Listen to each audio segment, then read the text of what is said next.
Nah, kita ada di dalam khotbah berseri yang baru yang berjudul Jesus, the Promise Fulfilled. Yesus, di mana janji Tuhan itu digenapi di dalamnya.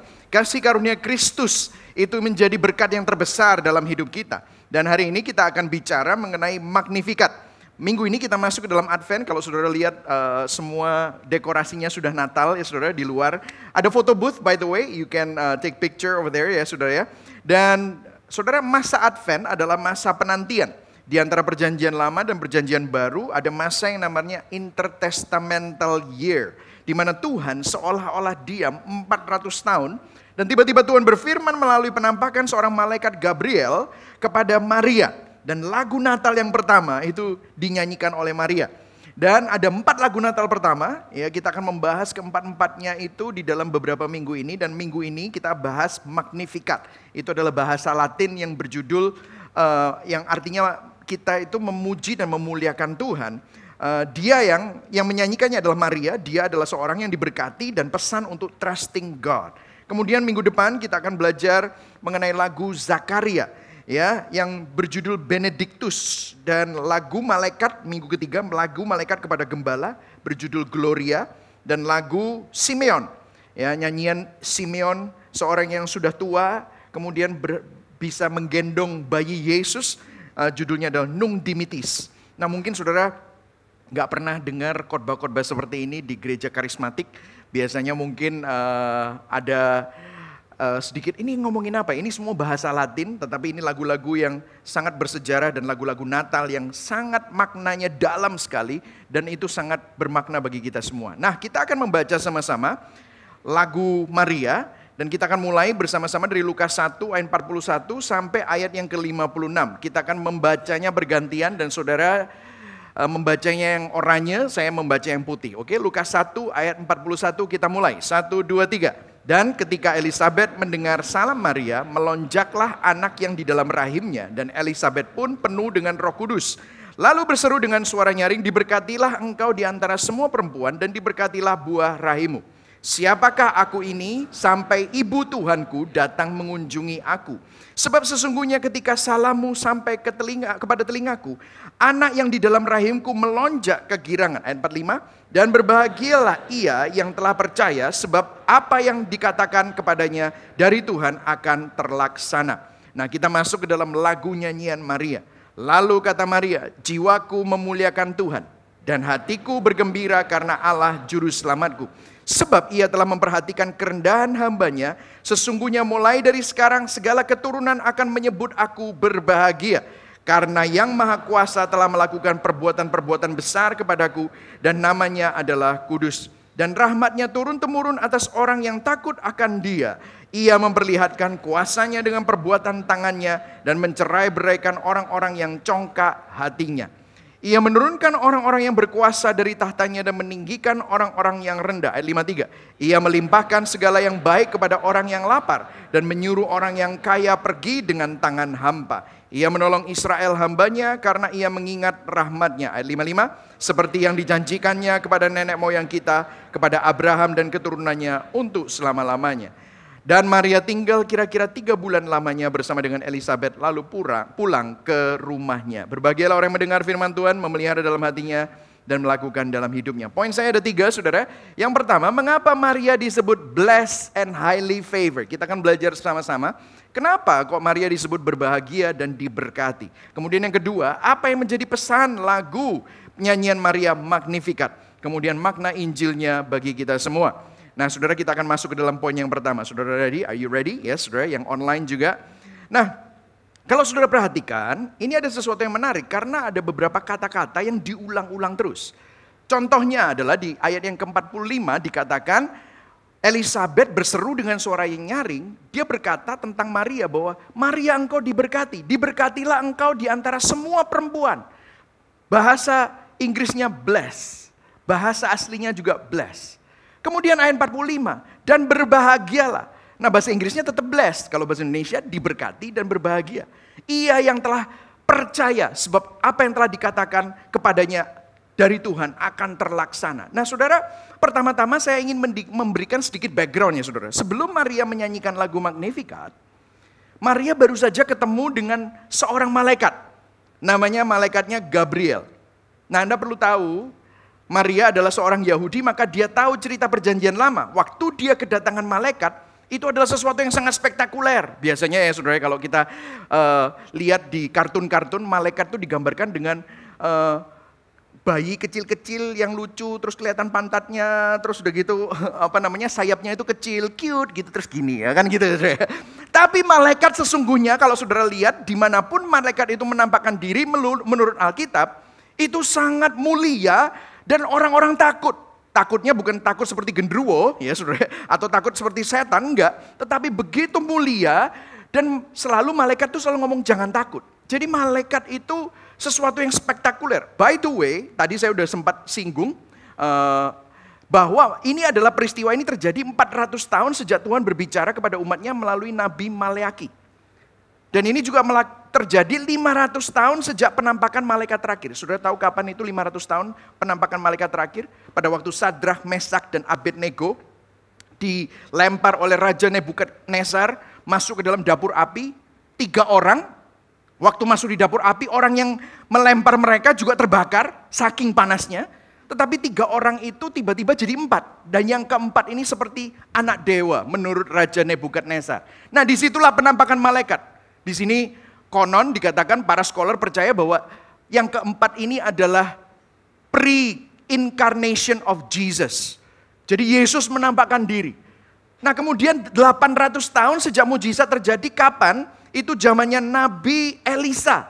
Inilah intertestamental year. Sejak mujizat terjadi, sejak malaikat menampakkan diri dan sejak Tuhan berfirman atau bersabda. Jadi kalau saudara baca Alkitab itu ada 1 lembar yang kosong, kemudian ada 1 lembar tulisannya perjanjian baru. Itu jaraknya antara Maleaki sama Matius. Itu kalau ceritanya itu 400 tahun saudara. Saudara, when God seems silent, waktu Tuhan seperti diam dan kita disuruh menunggu, itu adalah sesuatu yang sangat menggelisahkan. Sesuatu yang gak nyaman. Berapa banyak di sini yang hobinya ngantri? Saudara bilang sama saya, wah Pak, kalau saya lihat ada orang ngantri, hati saya bersuka cita dan berkobar-kobar. Ada yang begitu saudara? Saya doakan saudara ya, supaya saudara waras begitu saudara ya. Saudara kalau misalnya lagi nyetir, tiba-tiba saudara lihat di depan, aduh ngantri banyak, rame dan macet. Saudara langsung apa? Down. Itu adalah manusiawi. Kenapa? Menunggu gak enak, menggelisahkan.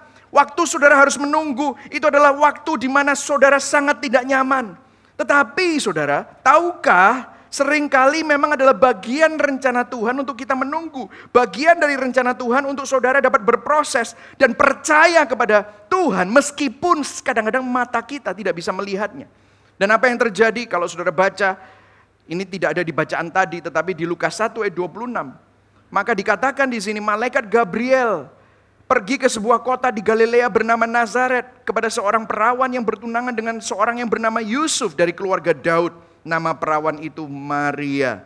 Dan ketika malaikat itu masuk ke rumah Maria berkatalah, salam hai engkau yang dikaruniai Tuhan. Tuhan menyertai engkau. Maria terkejut mendengar perkataan itu lalu bertanya di dalam hatinya, apa arti salam itu? Kata malaikat itu kepadanya, jangan takut. Sekali lagi. Tiap kali malaikat menampakkan diri, dia selalu berkata, jangan takut, sebab engkau beroleh kasih karunia. Apa yang kita bisa pelajari di sini? Begini saudara, just because God is silent, it doesn't mean that He is not working. Hanya karena Tuhan itu tidak bicara dan seakan-akan saudara tidak bisa melihat apa yang sedang Tuhan lakukan, bukan berarti Tuhan tidak melakukan apa-apa. Tuhan tetap bekerja. Hanya saja kita yang sering berpikir bahwa Tuhan membiarkan kita. Tidak. Percayalah bahwa Tuhan tetap bekerja meskipun saudara tidak bisa melihat tangannya yang sedang bekerja. Yang setuju katakan amin. Saudara tahu saudara, pertanyaannya selama 400 tahun, masa intertestamental, itu gimana sih Tuhan kerja di balik layar? Saya kasih tahu ya saudara, saya kasih cerita sedikit. Saya memberikan sedikit sejarah. Selama 400 tahun, Tuhan itu kelihatannya diam. Tetapi ada sesuatu yang dia kerjakan. Saya akan berikan sedikit pelajaran sejarah. Saudara tahu bahwa di kitab Maleaki, bangsa Israel masih ada di bawah jajahan Persia. Apa yang terjadi setelah itu? Muncullah seseorang yang namanya Alexander the Great. Alexander Agung, yaitu Raja Makedonia kuno yang mengalahkan Persia dan Raja Darius. Dan dia berkuasa di tahun 336 sampai 323 sebelum Masehi, before Christ. Dan selama dia menjadi pemimpin Makedonia, dia menyatukan Yunani dan membuat kembali Liga Korintus dan menaklukkan kekaisaran Persia. Liga Korintus ini bisa dibilang Liga Helenik. Nah, kenapa saya katakan ini? Karena Alexander the Great, dia mendirikan lebih dari 70 kota selama 13 tahun dari Persia, Asia Kecil, dan Makedonia. Nah, apa signifikansinya? Nah, gini saudara, dengarkan. Ini penting sekali. Pada zaman Alexander the Great, karena dia menguasai begitu banyak area, apa yang terjadi? Ada bahasa dialek internasional seperti bahasa Inggris sekarang. Apa yang terjadi? Bahasanya menjadi Koine Greek. Jadi semua negara-negara itu punya bahasa masing-masing, tetapi karena Yunani ini menaklukkan mereka, mereka harus belajar bahasa Yunani. Sehingga semua orang harus ngomong bahasa Koine Greek. Itulah sebabnya kenapa perjanjian baru itu ditulis dengan bahasa Yunani. Kemudian saudara tahu apa yang terjadi setelah keruntuhan Yunani kuno, Alexander the Great dan anak-anaknya dan kaisar-kaisar berikutnya itu mulai turun. Muncullah pemerintahan Romawi. Nah, zaman pemerintahan Romawi menjadi begitu berkuasa sehingga mereka mengalahkan dan menjajah 3 benua, Asia, Eropa, dan Afrika. Saudara bisa cek sendiri buku sejarah. Dan akhirnya mereka membuat hukum yang namanya Pax Romana, yang memastikan Roman peace. Semua orang harus tunduk kepada hukum dari kerajaan Romawi itu.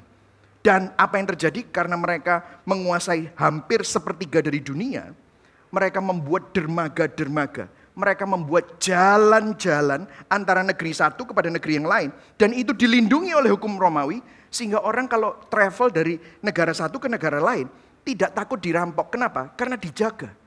Kalau sampai ada yang ngerampok, perampok-perampok itu akan dikejar oleh tentara Romawi. Dan mereka harus dimasukkan di dalam sebuah pengadilan dan penghukuman. Jadi mereka ada yang namanya Roman peace. Negara-negara ini tidak perang dengan satu dengan yang lain karena takut dengan Romawi. Dan jalan-jalan dibuat. Makanya saudara pernah dengar ya kata-kata ini. Banyak jalan menuju ke Roma. Nah, ini sebabnya saudara. Karena jalan-jalan itu ada. Kalau saudara pergi ke Italia, saudara pergi ke Roma, saudara akan melihat ada jalan-jalannya zaman 2000 tahun yang lalu itu. Bagaimana jalan-jalan itu sisa-sisa dari kekaisaran Romawi. Nah, saudara lihat ya. Apa yang terjadi 400 tahun? Siapa bilang Tuhan tidak bekerja? Saudara pernah nonton sebuah drama musikal? Pada waktu layarnya turun, penontonnya tidak melihat apa-apa. Tetapi saudara tahu apa yang terjadi di balik layar? Wah, semua dekorasinya dirubah, orangnya ganti kostum, musiknya dikeluarkan, ada prop-propnya yang diganti. Semuanya sibuk di balik layar. Tetapi penontonnya mungkin hanya melihat layar saja. Tidak terjadi apa-apa. Tetapi di balik layar, begitu juga Tuhan. Mungkin saudara saat ini seakan-akan saudara tidak melihat apa yang terjadi. Tuhan seakan-akan tidak bekerja. Tapi kalau saudara lihat 400 tahun. Tuhan bekerja, saudara lihat bahasanya disiapkan, Koine Greek. Kedamaiannya, Pax Romana disiapkan. Jalannya disiapkan.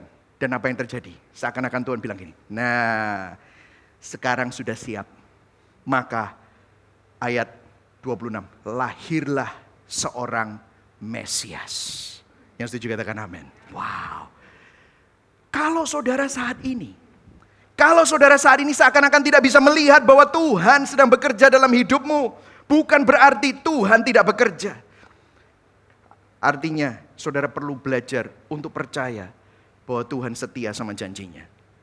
Amin, saudara. Nah, apa yang terjadi? Kalau saudara tadi baca, malaikat bicara begini, engkau yang dikaruniai, engkau yang beroleh kasih karunia. Nah, di sini kita dapat melihat bahwa not only Mary is blessed. Katakan sama-sama bless, ya. Katakan sama-sama 1 2 3, bless. Tetapi dia juga apa? Favored. Katakan sama-sama favored. Jadi Maria bukan hanya diberkati, tetapi Maria beroleh kasih karunia, favored. Nah, saudara, semua berkat dan kasih karunia ini beda definisinya zaman itu sama zaman sekarang. Saudara, ini yang menyedihkan ya. Coba kalau kita ngomong tentang konotasi berkat zaman sekarang. Saudara kalau tanya, bagaimana keadaanmu? Luar biasa. Wah, Puji Tuhan, diberkati. Wah, kalau saudara dengar kesaksian, dulu ekonominya biasa-biasa, sekarang sukses, diberkati. Itu semua karena apa? Berkat Tuhan. Kan gitu saudara ya. Atau kalau enggak, ya itu semua karena kasih karunia Tuhan. Makanya saya kalau ketemu sama hamba-hamba Tuhan lain, wah Pak Michael ini ya menerima kasih karunia luar biasa. Gerejanya sedang berkembang luar biasa. Wah gitu ya, kasih karunia. Kasih karunia, berkat, itu semua konotasinya materi, kekayaan, pertumbuhan, kesuksesan, pencapaian. Betul atau enggak? Tapi kalau saudara lihat di sini, bagaimana dengan kasus Maria? Pernahkah saudara mengalami di mana saudara mengalami apa yang Maria alami? Maria ini masih muda, punya mimpi, angan-angan, rencana. Waktu itu dia akan menikah dan bertunangan dengan Yusuf, sang tukang kayu. Mungkin berangan-angan hidup bahagia, sudah booking tempat pesta, sudah beli gaun pengantin, sudah pesen makeup artis gitu saudara ya. Sudah pre-wed di Bromo gitu saudara ya. I don't know, nggak di Bromo bro, di Itali gitu saudara ya. Atau di Spanyol gitu saudara ya. Ya, tiba-tiba rencananya rusak. Tiba-tiba dapat kabar bahwa dia akan hamil. Nah saudara, dia ini belum menikah. Mereka tempat tinggalnya masih beda. Bayangkan seorang gadis remaja yang tunangannya tinggalnya terpisah tapi tiba-tiba hamil. Artinya hamil di luar nikah. Dalam budaya itu, dalam budaya sekarang aja masih itu dalam budaya itu skandal serius. Dan kalau saudara lihat kronologinya, malaikat itu belum ngomong loh sama Yusuf. Beberapa bulan kemudian baru Yusuf tahu. Bayangkan galaunya antara Yusuf sama Maria. Yusuf itu sudah hampir ceraikan atau memutuskan Maria. Reputasi Maria ini begitu ternoda. Bahkan melekat sampai nanti Yesus lahir, sampai Yesus itu sudah melayani sampai umur 30-an. Bahkan ada orang yang bilang, saya baca beberapa komentari bahwa ketika Yesus sudah dewasa, beberapa orang masih menceritakan kisah Maria yang dihamili oleh seorang tentara Romawi. Saudara, kadang kita baca Alkitab itu santai aja. Coba kita bayangkan perasaan Maria waktu mendapatkan kabar ini. Berkat dan kasih karunia. Itu dia katakan, I am blessed and highly favored. Blessed, katakan sama-sama blessed. Favored, katakan sama-sama favored. Nah ini Maria bilang dirinya blessed and highly favored. Blessed and highly favored versi siapa? Karena kalau versi yang disampaikan di kesaksian-kesaksian zaman ini situasinya bukan seperti yang Maria alami. Bisa nggak Tuhan pakai cara lain yang lebih terhormat buat Maria? Bisa. Tetapi kenapa kok melakukan seperti ini? Siapa yang melakukan? Tuhan. Apakah Tuhan bisa pakai cara lain? Bisa. Kok pakai cara seperti ini? Apa yang kita bisa pelajari dari semuanya ini? Dengarkan. Jalan saudara sama jalannya Tuhan itu beda. Cara saudara berpikir sama cara pikirnya Tuhan itu beda. Cara Tuhan bukan cara saudara. Firman Tuhan berkata di Yesaya 55 bahwa setinggi langit di atas bumi, begitulah tingginya jalan Tuhan dibandingkan dengan jalan kita. Amin saudara. Jadi begini saudara, apa yang kita bisa pelajari? Apa yang kita lihat sebagai gangguan kehidupan, mungkin saudara berpikir, aduh kok rese ya, hidupku ini kok gak sesuai dengan rencanaku. Justru itu adalah ada campur tangan Tuhan yang ilahi. Karena Tuhan bisa bekerja, justru melalui hal-hal yang tidak enak, di situ Tuhan sedang bekerja. Karena cara Tuhan bekerja tidak sama dengan cara kita bekerja. Dan Maria melihat itu, Maria percaya akan hal itu. Kalau saat ini saudara melihat pergumulan hidupmu dan keadaanmu saat ini, would you trust God that He is still working? Maukah saudara percaya bahwa Tuhan tetap bekerja di dalam setiap musim hidupmu, bahkan di masa di mana kita tidak melihat kebaikannya? Yang setuju katakan amin. Kita perlu belajar untuk melihat dengan mata iman. Dan Maria melihat itu. Itulah sebabnya dia bernyanyi Magnificat. Nah lagunya dimulai dengan suatu kata-kata seperti ini. Lalu kata Maria, jiwaku memuliakan Tuhan dan hatiku bergembira karena Allah juru selamatku. Sebab ia telah memperhatikan kerendahan hambanya. Sesungguhnya mulai dari sekarang segala keturunan akan menyebut aku berbahagia. Wow saudara. Sekali lagi dia bilang hatiku bergembira, hatiku berbahagia. Saudara, bahagianya Maria itu bukan karena duit loh. Bahagianya Maria itu bukan seperti Saya nggak bilang saudara seperti itu ya, tetapi kebanyakan orang Kristen zaman sekarang tentang berkat materi. Bukan. Apakah, saya tanya sama saudara, apakah waktu Maria mengandung juru selamat di perutnya, janinnya, apakah dia jadi kaya? Apakah dia diberkati tiba-tiba rumahnya jadi istana? Apakah dia tiba-tiba pakai barang-barang mewah, jubahnya, bajunya jadi bermerek? Enggak. Dari mana kita tahu? Waktu Yesus sudah lahir. Waktu mereka pergi ke bait Allah, mempersembahkan korban. Saudara tahu apa yang dipersembahkan Maria sama Yusuf? 2 merpati. Saudara tahu 2 merpati itu adalah lambang dari orang-orang yang tidak mampu karena harganya murah. Karena kalau orang mampu dia bawa domba. Domba yang gemuk, tidak bercacat dan tidak bercela. Mereka tidak bisa beli domba. Apa yang membuat Maria berbahagia? Apa yang membuat Maria merasa blessed and favor? Bukan karena berkat jasmani.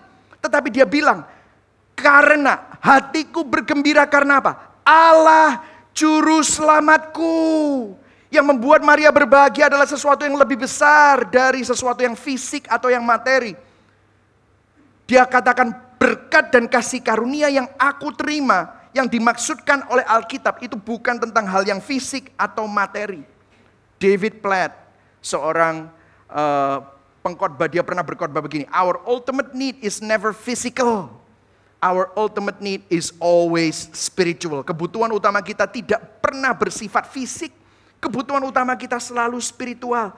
Kebutuhan terbesar kita, saudara-saudara dengarkan, bukan hal-hal yang jasmani, bukan hal-hal yang duniawi, bukan rumah yang lebih besar, bukan deposito yang lebih besar. Kebutuhan terbesar kita adalah akarnya adalah hal yang rohani.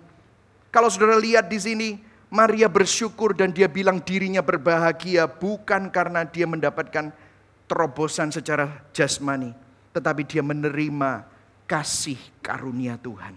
Maria di sini bukan dipilih karena dia suci. Ya, dia memang perawan. Maria tahu dia seorang pendosa. Meskipun Maria adalah ibunya Yesus, sang juru selamat, tetapi Maria sendiri masih butuh juru selamat. Itulah sebabnya dia menyanyi, Allahku, juru selamatku. Dia berkata bahwa dia sendiri butuh diselamatkan. Saudara tahu mengapa dia merasa diberkati dan dikaruniai dan berbahagia? Apa inti berkat dan kasih karunia? Maria dipilih bukan karena kehebatan dan kualifikasinya, melainkan hanya karena kasih karunia Tuhan. Yang setuju katakan amin. Alasan mengapa Maria dipilih bukan karena dia cantik, bukan karena kualifikasinya yang hebat, bukan karena dia seperti Miss Universe, no. Bukan karena dia kaya atau orang terhormat atau bangsawan, bukan karena dia orang rajin ibadah atau suci, tetapi dia menerima kasih karunia. Itulah sebabnya dia blessed and highly favored. Tahu saudara kenapa saudara dibilang blessed and highly favored? Bukan karena saudara diberkati secara materi. Bukan waktu saudara sakit terus disembuhkan. Bukan. Saudara tahu kita semua adalah orang-orang yang berdosa, musuh Allah, bobrok, jahat, yang mestinya masuk ke neraka. Tetapi karena Allah memberikan kasih karunia kepada saudara dan saya, karena Allah memperhatikan, dia menghampiri saudara karena saudara tidak bisa menghampiri dia. Itulah sebabnya Allah yang menghampiri kita. Kita mestinya mati, tetapi karena Kristus yang mati di atas kayu salib, kita semua dihidupkan kembali. Kita semua yang mestinya ditolak, sekarang kita diterima. Kita yang mestinya dikutuk, sekarang kita ada di bawah berkat. Itulah sebabnya kita semua menerima kasih karunia. Kita bisa sombong apa? Berikan tepuk tangan buat Tuhan, karena dia memberikan kasih karunia kepada kita. Amin saudara. Jadi hari ini saudara, kalau saudara ada di sini, itu semata-mata karena kasih karunia Tuhan. Katakan sama-sama, I am blessed. Bukan karena materi ya. I'm favored. Katakan sama-sama, I'm favored. Karena apa? Kita menerima anugerah kasih karunia Tuhan. Gak ada yang layak di sini. Termasuk yang ngomong sama saudara, gak ada yang layak. Nah, sebelum kita masuk ke dalam poin yang kedua, saya mau memberikan observasi teks yang saya sangat ingin sampaikan, dan saya rasa itu perlu kita perhatikan. Dan ini adalah pesan pengembalaan saya juga di dalam memasuki tahun 2023. Saudara. Kalau saudara perhatikan, Elizabeth ketemu sama Maria. Kemudian Elizabeth berkata, diberkatilah engkau, siapakah aku ini sampai ibu Tuhanku datang mengunjungi aku. Terus kemudian apa yang terjadi? baru Maria nyanyi lagu Magnificat. Ada sesuatu yang kita perlu observasi di sini. Maria tidak nyanyi lagu Magnificat saat dihampiri malaikat atau saat dia sedang sendirian. Tetapi Maria memuji Tuhan, memuliakan Tuhan saat dia berjumpa apa? Berjumpa dengan Elizabeth. Saudara dengarkan ini. Seseorang tidak bisa melihat apa yang Tuhan lakukan dalam hidupnya secara penuh. Kebaikan Tuhan dan kebesaran Tuhan secara sepenuh. Sendirian. Sangat penting. Dan bahkan tadi di akhir, di ayat 56. Maria tinggal kira-kira 3 bulan lamanya bersama dengan Elizabeth. Lalu pulang kembali ke rumahnya. Kenapa? Karena saya baca beberapa komentari Elizabeth dan Maria saling menguatkan satu dengan yang lain. Kenapa? Karena mereka akan menghadapi banyak masa-masa sulit di depan mereka. Apa pesan penggembalaan buat kita? Apa yang bisa kita pelajari? Saudara, kita nggak bisa lepas dari komunitas Injil. You cannot do Christianity. Saudara tidak bisa melakukan perjalanan iman sendirian. Sebagai keluarga, saudara tidak bisa melakukan perjalanan iman sendirian, suami istri nggak bisa. Saudara butuh perspektif suami istri yang disentuh oleh Injil yang lain. Saudara butuh orang lain. Maria butuh Elizabeth, Elizabeth butuh Maria. Kita pun juga butuh orang lain. Hati kita dikalibrasi dan dikuatkan saat mendiskusikan Injil bersama dengan komunitas Injil. Karena saudara nggak bisa hidup sendirian. Alkitab terus menerus diulang-ulang bicara tentang apa? Komunitas Injil. Saudara, ini perlu kita perhatikan. Saya bersyukur kalau setiap minggu saya bersama dengan pastoral team selalu ketemu sama-sama. Saya apresiasi itu Pastor Dave yang jayus gitu ya saudara ya. Kemudian Pastor Nathan yang sangat tertata rapi dan selalu tersistematis. Pastor Haryadi yang sederhana, hatinya begitu sederhana dan baik ya saudara. Dan pastor-pastor lainnya, kita pun staff meeting, kita mendiskusikan tentang katekismus, kita berdoa bersama, mendiskusikan firman Tuhan bersama. Saya mendengar perspektif dari orang lain, bagaimana Tuhan bekerja dalam hidupnya. Saudara tahu, Maria melihat ternyata dia bukan cuma hanya dia yang dijamah Tuhan, bukan hanya Tuhan bekerja dalam hidupnya, tetapi Tuhan juga bekerja di dalam hidup Elizabeth. Dan itulah sebabnya, wow, bersyukur aku masuk ke dalam rencana Tuhan yang luar biasa. Karena aku gak sendirian, orang lain pun juga seperti itu. Saudara lihat, makanya saya juga masih tergabung dalam sebuah care group. Saya mendengarkan keluarga muda yang disentuh oleh Tuhan. Anaknya masih kecil-kecil tetapi cinta Tuhan. Saya melihat ada sesuatu yang berbeda. Disitulah hidup kita diperkaya. Saya mendoakan orang, orang mendoakan saya disupport orang, saya mensupport orang. Disinilah ada suatu kekuatan. Saudara, justru kalau saudara sendirian, waktu saudara lagi down, nobody is giving encouragement. Justru kalau saudara nggak pengen di situ, justru saudara harus pergi. Kalau saudara nggak kepingin ke gereja, justru di situ saudara harus ke gereja. Kalau saudara nggak kepingin gabung dalam komunitas, di situ saudara justru harus gabung komunitas. Kalau saudara ada yang bilang, aduh aku kalau gabung komunitas, aku malah nanti takut ketahuan. Hal-hal yang mungkin membuat aku malu. Di situ mungkin Tuhan ingin saudara berproses. Mungkin saudara, aduh aku sakit hati dengan komunitas yang dulu-dulu. Di situ mungkin Tuhan ingin supaya saudara belajar untuk percaya kepada Tuhan lagi dan belajar mengampuni. Amin saudara. Ini adalah observasi teks yang perlu saya ulang. Supaya apa? Di tahun 2023, di tahun 2023-24 tidak semakin mudah. Saudara tidak bisa menjalani perjalanan iman saudara sendirian. Saudara butuh orang-orang lain yang menguatkan saudara. Yang setuju katakan amin. Kita masuk dalam poin yang kedua. Apa yang menjadi pesan inti lagu nyanyian Maria? Yang pertama saudara, 2A. Lagu nyanyian Maria menunjukkan karakter dan atribut Allah. Ada 3 karakter dan atribut Allah yang disampaikan. Dan ini tidak bisa dipisahkan satu dengan yang lain. Dia menyebutkan karakter dan atribut Allah 3 hal. Yang pertama, karena yang maha kuasa telah melakukan perbuatan-perbuatan besar kepadaku. Dia bilang maha kuasa, almighty. Nah kalau saudara perhatikan di sini, waktu Maria bertemu dengan malaikat, dia bertanya sesuatu hal di ayat 34. Tadi kita udah baca di ayat 31 dan 32 dan 33. Dan di ayat yang ke-34 dikatakan, bagaimana hal itu mungkin terjadi karena aku belum bersuami. Dan yang kedua dia juga bukan cuma hanya bilang aku ini belum bersuami, tetapi bagaimana mungkin Tuhan, Mesias itu jadi bayi, nggak mungkin. Nah dengarkan saya, apa yang tidak mungkin bagi manusia adalah mungkin bagi Allah. Saya beberapa hari yang lalu pernah baca sebuah artikel yang ditulis oleh Tim Keller di Gospel Coalition. Dia ditanyain sama orang tentang mujizat yang terbesar itu apa sih salah satunya. Terus dia bilang begini, menarik. Dia bilang begini, kalau kamu ditanyain sama orang, apakah kamu orang Kristen dan kamu percaya Tuhan? Terus kamu bilangnya, of course, tentu saja. Kamu tahu nggak? Kamu bilang of course, tentu saja. Itu sudah nggak lumrah. Kok bisa? Orang yang interview tanya, kok bisa itu nggak lumrah? Karena untuk seseorang yang tinggal di abad ke-21, percaya bahwa Tuhan jadi seorang bayi, mati di atas kayu salib. Tuhan kok mati? Tuhan kok jadi bayi?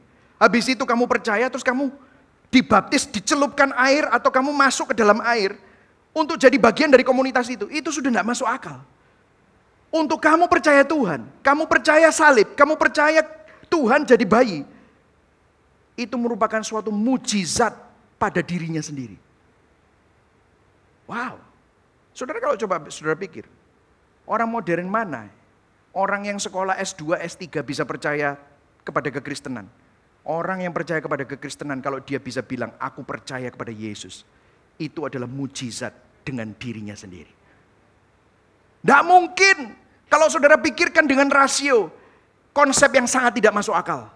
Bagaimana hal itu mungkin terjadi? Apa yang tidak mungkin bagi manusia itu mungkin bagi Allah. Nah, apa yang terjadi? Natal atau inkarnasi Kristus adalah bukti tertinggi dari manifestasi kemahakuasaan Allah. Allah yang kekal kok mau jadi manusia. Itu adalah sesuatu yang luar biasa. Karena hanya Tuhan yang maha kuasa yang mampu melakukan itu. Yohanes 1 ayat 1 berkata, pada mulanya adalah firman, firman itu adalah Allah, dan firman itu bersama dengan Allah. Ayat 14-nya, firman itu telah menjadi manusia, diam di antara kita. Tuhan bukan cuma hanya kirim nabinya, Tuhan bukan cuma hanya duduk dan kirim firman-Nya saja, tetapi firman-Nya itu menjadi manusia. Dia datang dengan dirinya sendiri, dia menghampiri saudara dan saya. Bukankah itu merupakan kabar baik? Amin saudara. Jadi yang pertama maha kuasa, yang kedua dikatakan ayat 49, karena yang maha kuasa telah melakukan perbuatan-perbuatannya besar kepadaku dan namanya adalah kudus. Kudus, holy. Jadi yang pertama maha kuasa, almighty, yang kedua adalah kudus. Kenapa ini penting? Kalau Tuhan sang juru selamat itu akan lahir di dunia, maka dia tidak bisa pakai jalur normal. Dia nggak bisa pakai jalur biasa. Kenapa saudara? Nah ini kenapanya. Saya kasih sedikit background. Kenapa? Kok Tuhan harus lahir dari perawan? Kenapa nggak bisa dia lahir dengan normal? Kenapa? Kalau saudara lihat di Kejadian 1 ayat 26 dikatakan waktu Allah menciptakan Adam dan Hawa, Allah berkata, marilah kita menciptakan manusia menurut gambar dan rupa kita. Adam dan Hawa diciptakan menurut gambar dan rupa Allah. Tetapi apa yang terjadi? Adam dan Hawa jatuh dalam dosa. Nah kalau saudara lihat di Kejadian 5 ayat 3. Coba saudara lihat. Ayat 3 kita baca sama-sama ya. 1, 2, 3. Setelah Adam hidup 130 tahun. Ia memperanakkan seorang laki-laki. Menurut siapa? Rupa dan gambar. Nyanya huruf besar atau huruf kecil? Kecil. Berarti anaknya Adam. Keturunannya Adam. Menurut gambar dan rupanya siapa? Allah atau Adam? Adam. Lalu memberi nama Set kepadanya. Saudara dan saya keturunan Adam bukan? Iya. Kita ini tanpa Kristus bukan menurut gambar dan rupa Allah lagi, tetapi menurut gambar dan rupanya Adam. Makanya Mazmur 51 ayat 7. Ayo baca sama-sama. 1, 2, 3. Sesungguhnya dalam kesalahan aku diperanakan, dalam dosa aku dikandung ibuku. Jadi ini normal protokol manusia, semuanya lahir dalam dosa. Kenapa? Karena kita keturunannya Adam. Menurut rupa dan gambar bukan lagi Allah, tapi rupa dan gambarnya Adam. Apa yang terjadi? Sekarang. Itulah sebabnya malaikat bilang, dikatakan di Lukas 1 ayat 34. Waktu Maria tanya, bagaimana hal itu terjadi? Ayat 35, jawab malaikat itu kepadanya. Ayo baca sama-sama, 1, 2, 3. Roh Kudus akan turun ke atasmu. Kuasa Allah yang maha tinggi akan menaungi engkau. Sebab itu anak yang akan kau lahirkan itu akan disebut apa? Kudus, holy, anak Allah. Oh, itulah sebabnya perawan Maria penting. Makanya di pengakuan iman rasuli kita ada kata-kata seperti ini. Yang atas, ayo kita baca yang atas. 1, 2, 3. Yang dikandung daripada Roh Kudus, lahir dari anak darah Maria. Natal, inkarnasi Kristus adalah manifestasi kekudusan Allah yang menjadi manusia tanpa mewarisi kerusakan dosa. Wow, saudara mulai ngerti ya? Yes. Maha kuasa. Dan kemudian kudus. Luar biasa ya saudara. Tidak tercemari oleh dosa. Itulah sebabnya lahir, the virgin birth.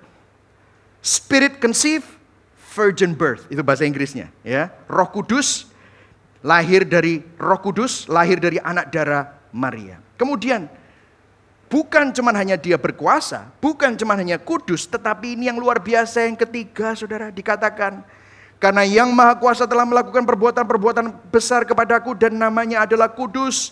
Dan rahmatnya, his mercy, turun-temurun atas orang yang takut akan dia. Rahmat, mercy, sinonim dari rahmat itu adalah belas kasihan. Dengarkan saudara, Natal atau inkarnasi Kristus adalah manifestasi dari Allah yang bukan hanya transenden.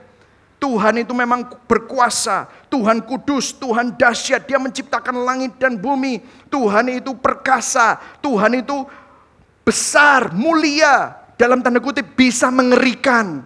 Orang ketemu sama dia langsung mati, kenapa? Karena kekudusannya. Tapi puji Tuhan, dia gak cuma hanya transenden, tetapi dia adalah Allah yang peduli. Dia menghampiri ciptaannya. Saudara, makanya kalau kita nyanyi Natal ya, waktu kita nyanyi lagu Natal, itu bukan hanya perasaan sentimental. Mungkin kalau saudara lihat sekarang sebentar lagi, saudara masuk ke mall, ada pohon Natal. Bukan sebentar lagi ya, sekarang di mana-mana ya saudara. Terus saudara masuk ke restoran gitu. I'm dreaming of a white Christmas, ya kan gitu. Lagu-lagunya itu ya, waduh, atau seperti Nat King Cole, chestnut roasting on an open fire, wah, wah, rasanya enak gitu. Saudara, bukan cuma itu. Karena waktu kita ngomongin Natal, makna Natal yang sesungguhnya, Maria tahu. Makanya waktu dia nyanyi lagu Natal yang pertama, dia sadar Allah pencipta langit dan bumi, masuk ke dalam sejarah manusia, masuk ke dalam ruang dan waktu, menghampiri manusia yang berdosa. Karena apa? Belas kasihannya. Karena Tuhan berbelas kasihan. Dia bukan hanya berkuasa, dia bukan hanya kudus, tetapi Tuhan yang kudus dan berkuasa itu berbelas kasihan menghampiri kita yang rusak, yang jatuh, yang menderita. Dia maha kuasa, dia transenden, tetapi dia juga Allah yang peduli, yang mengasihi, yang mau dekat, yang merengkuh kerapuhan umatnya yang berdosa. Kalau Anda mengerti itu, hidup saudara akan berubah. Cara pandangmu akan berubah. Cara kita nyanyikan lagu Natal akan berubah. Karena apa? Allah yang besar itu tidak jauh. Dia dekat. Dia mendekati saudara. Dia bahkan tinggal di dalam hati kita. Yang setuju katakan yes, yes, amin saudara. Nah, kemudian apa yang terjadi? Apa yang dinyanyikan oleh Maria selanjutnya? Tiba-tiba dia shift gear. Sesudah 3 atribut Allah, maha kuasa, kudus, dan berbelas kasihan. Dia tiba-tiba nyanyi seperti ini. Ia memperlihatkan kuasanya dengan perbuatan tangannya. Terus dia bilang apa? Mencerai beraikan orang-orang yang congkak hatinya. Menurunkan orang-orang yang berkuasa dari tahtanya. Dan meninggikan orang-orang yang rendah. Ia melimpahkan segala yang baik kepada orang yang lapar dan menyuruh orang yang kaya dengan tangan hampa. Apa yang dimaksudkan oleh Maria? Saudara, disinilah lagu nyanyian Maria Magnificat menceritakan pola Injil. Saudara dengarkan saya, kenapa kok ini penting? Saudara, pola dunia itu berkebalikan dengan pola Injil. Kalau saudara tadi baca ini, orang congkak dicerai beraikan. Orang yang berkuasa dari tahtanya diturunkan. Orang yang meninggikan diri direndahkan. Orang-orang yang rendah ditinggikan. Orang-orang yang kaya akan pulang dengan tangan hampa. Saudara, kalau saudara lihat, ini mirip sekali dengan khotbah Yesus di bukit. Kalau saudara lihat khotbah Yesus di bukit, di Matius 5 ayat 3 sampai 7, mestinya sampai 12, sampai 7 aja. Lihat, berbahagialah orang yang miskin di hadapan Allah, karena merekalah yang empunya kerajaan surga. Saudara, ini sudah berkebalikan. Aneh ya, yang miskin yang punya kerajaan. Padahal kalau di dunia, yang kaya yang berkuasa. Betul atau tidak? Terbalik. Di sini yang miskin yang punya kerajaan surga.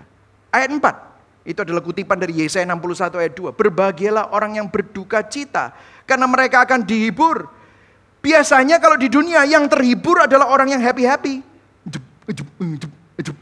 Wah, ini yang terhibur, saudara. Ya kan, ini yang terhibur gitu ya. Wah, ya kan saudara. Lampunya dung gujung. Wah, ini terhibur. Tetapi orang yang berduka cita karena mereka akan dihibur.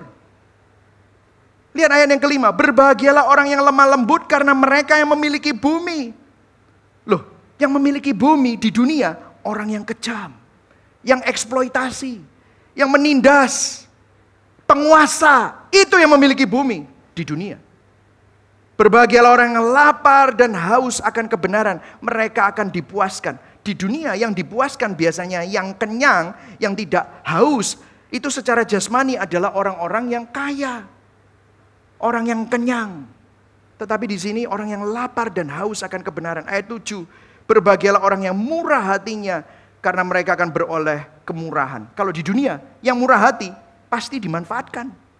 Yang murah hati itu selalu rugi. Orang baik mana ada sih? Kalau orang jahat, maksudnya gini, kejam, bisnisnya kejam, fierce, pantes oke. Kan gitu kan, saudara? Ya kan? Hemat pangkal kaya, kejam dalam bisnis. Itu yang sukses. Tapi lihat, berbahagialah orang yang murah hati, karena mereka akan beroleh kemurahan. Ini terbalik semua. Pola dunia berkebalikan dengan pola Injil. Lihat saudara. Saya masuk ke poin yang ketiga. Saya hampir selesai. Apa makna Injilnya bagi kita semua? Kenapa kok ini harus berkebalikan? Dengarkan saya. Injil menunjukkan ketiga atribut Allah. Allah Maha Kuasa, Allah Maha Kudus, Allah juga berbelas kasihan. Karena Allah kudus, tidak ada solusi lain. Maka Allah sendirilah yang harus turun. Dialah yang harus turun tangan untuk melakukan sesuatu. Natal terjadi karena Allah itu kudus. Maria dikandung dari Roh Kudus, lahir dari perawan Maria karena dia kudus. Karena Allah berkuasa, maka Tuhan mampu dan sanggup melakukan sesuatu. Maka dia mengirim pribadinya, yaitu Kristus. Dia tidak kirim malaikat, dia tidak kirim sabda dari surga saja, dia tidak kirim nabi, dia kirim Sang Firman, pribadi keduanya, menjadi manusia. Karena dia berbelas kasihan, dia berinisiatif untuk melakukan sesuatu. Dia melakukannya dengan cara yang sangat bertolak belakang dengan dunia. Bagaimana dia melakukannya? Seperti 1 Korintus 1 ayat 27 berkata, apa yang bodoh bagi dunia dipilih Allah untuk mempermalukan orang-orang yang berhikmat. Apa yang lemah bagi dunia dipilih Allah untuk memalukan apa yang kuat. Dan apa yang tidak terpandang dan yang hina bagi dunia dipilih Allah. Bahkan apa yang tidak berarti dipilih Allah untuk meniadakan apa yang berarti. Supaya jangan ada seorang manusia pun yang memegahkan diri di hadapan Allah. Kenapa kok ini penting? Ini adalah bukti dari belas kasihan Tuhan terbalik. Kenapa? Bayangkan kalau Tuhan tidak datang seperti ini. Kalau Tuhan datang dengan kekuatan. Dan saudara dikasih tahu, Yesus bilang, aku datang dengan kekuatan. Hidup seperti aku. Maka hanya orang-orang yang kuat saja yang bisa ikut Yesus. Kalau Tuhan datang dengan kepandaian, wah dia pinter sekali dan lihat hidup seperti aku. Maka hanya orang-orang yang pinter saja yang bisa ikut Yesus. Saudara, Tuhan yang mulia datang dalam kehinaan. Tuhan yang mulia tidak lahir di istana, tapi lahir di tempat yang terhina. Tidak lahir di kota metropolitan, lahir di kota yang paling kecil dari semua kota, namanya Bethlehem. Tuhan yang mulia lahir bukan di singgasana raja yang dilapis emas. Dia lahir di palungan, tempat makanan ternak. Sehingga kalau saudara sadar, dia datang untuk cari orang yang sadar, yang gak mampu. Orang yang sadar bahwa hidupnya gagal. Orang yang sadar hidupnya sia-sia tanpa Tuhan. Yesus melakukan ini. Kristus menjadi bodoh bagi dunia. Kristus menjadi lemah bagi dunia. Kristus dipermalukan bagi dunia. Dia menjadi tidak terpandang. Dia menjadi hina. Dia menjadi tidak berarti. Padahal di hadapan Tuhan kita yang bodoh, kita yang lemah, kita yang memalukan, kita yang tidak terpandang, kita justru yang hina, kita yang tidak berarti. Dan puncaknya, karya salib Kristus memanifestasikan ketiga atribut Allah tersebut. Allah yang maha kuasa, Allah yang maha mulia itu, dia harus mati di atas tempat yang paling terhina. Kuasa Tuhan ditunjukkan justru di atas tempat yang paling tercela, yaitu salib. Kekudusan Tuhan, murka Allah atas dosa, hukuman dosa dilaksanakan. Kekudusan Tuhan tidak terkompromikan. Keadilan Tuhan tetap dilaksanakan. Tetapi belas kasihan Tuhan, kasih Tuhan dinyatakan melalui cucuran darahnya. Karena Tuhan yang mati buat kita, bukan manusia yang mati buat kita, tetapi Tuhan sendiri yang mati buat kita. Semuanya itu bertemu di salib. Dia lakukan itu untuk siapa?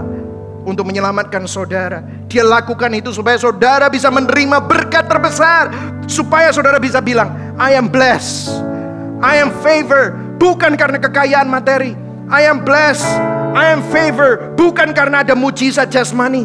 I am blessed, I am favored. Meskipun aku ada di dalam air mata, tetapi aku tahu aku punya Kristus. Karena Kristus ada di pihakku.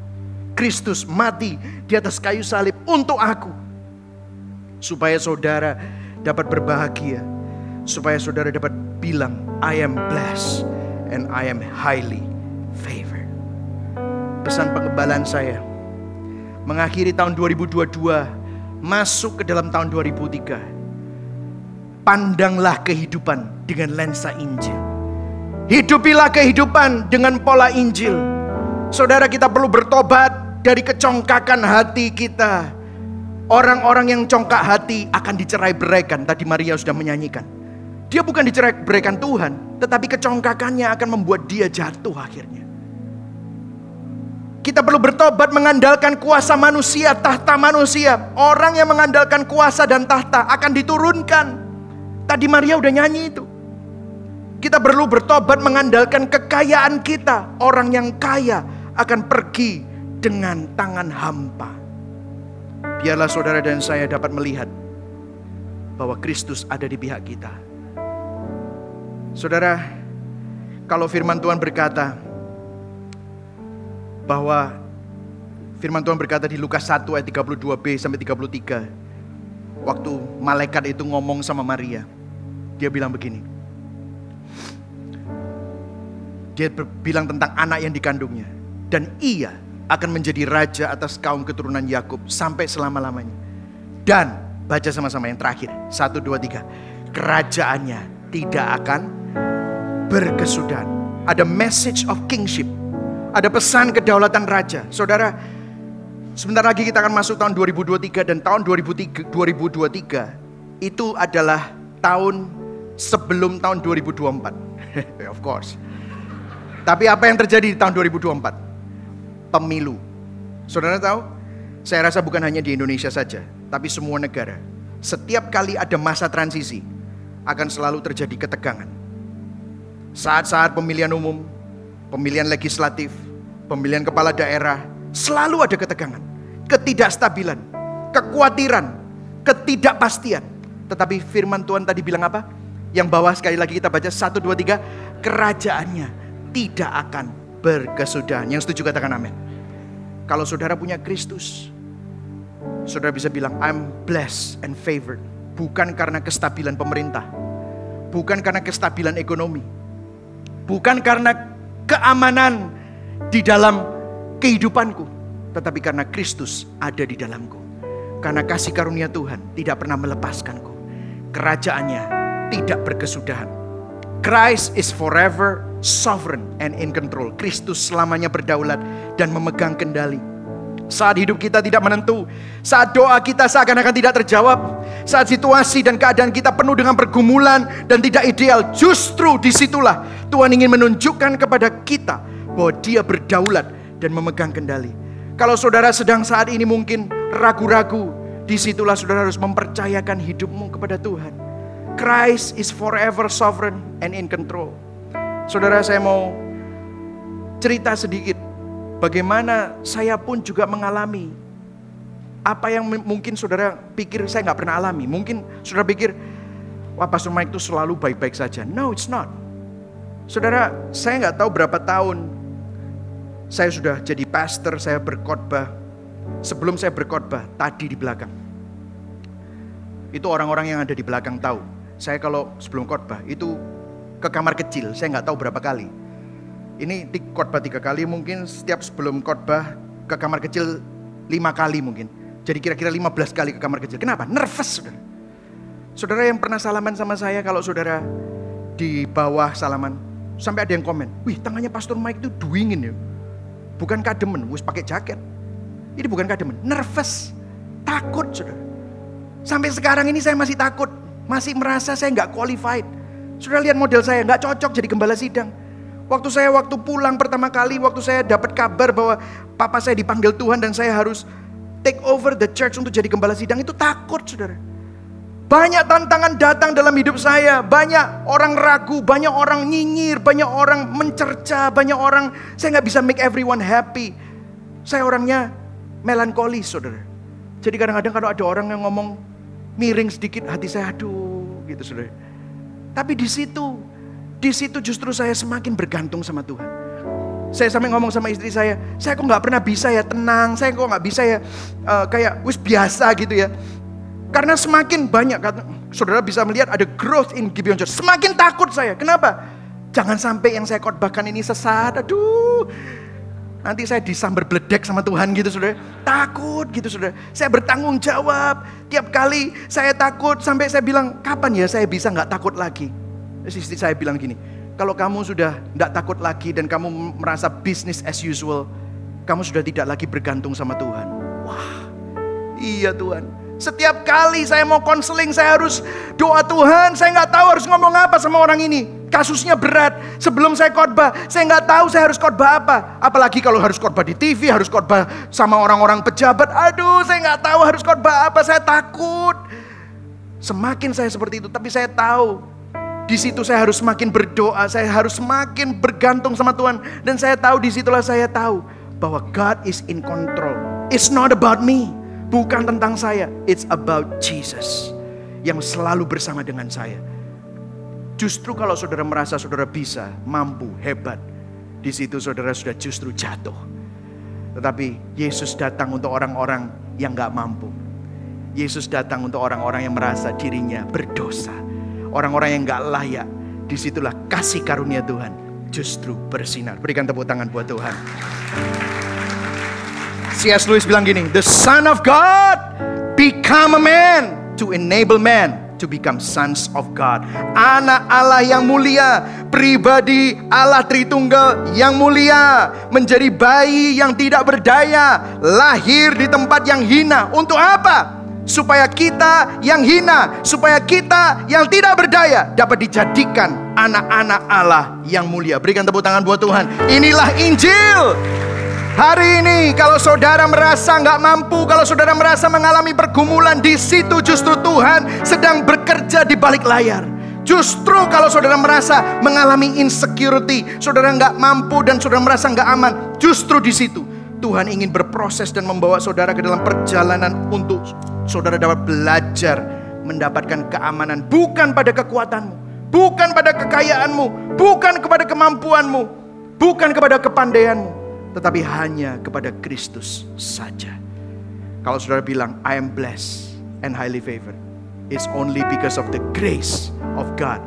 only because of Christ alone. Mari sama-sama kita bangkit berdiri. Sebelum kita nyanyikan lagu What Love My God, saya ingin memberikan implikasi Injil. Mulai dari sini ya saudara, ke sini. Karena Injil, berkat bukanlah yang jasmani atau materi, tetapi yang rohani dan kekal. Yang setuju katakan amin. Karena Injil, saudara tidak perlu takut dan khawatir akan masa depan, karena Kristus berdaulat. Yang setuju katakan amin. Karena Injil, saudara sadar bahwa tidak baik hidup eksklusif atau sendirian, tetapi saudara perlu menjalaninya bersama dengan komunitas Injil. Yang setuju katakan amin. Dan yang terakhir, karena Injil, berkat terbesar yang kita miliki adalah kecukupan Kristus. Yang setuju berikan tepuk tangan buat Tuhan. Amin. Kasih apa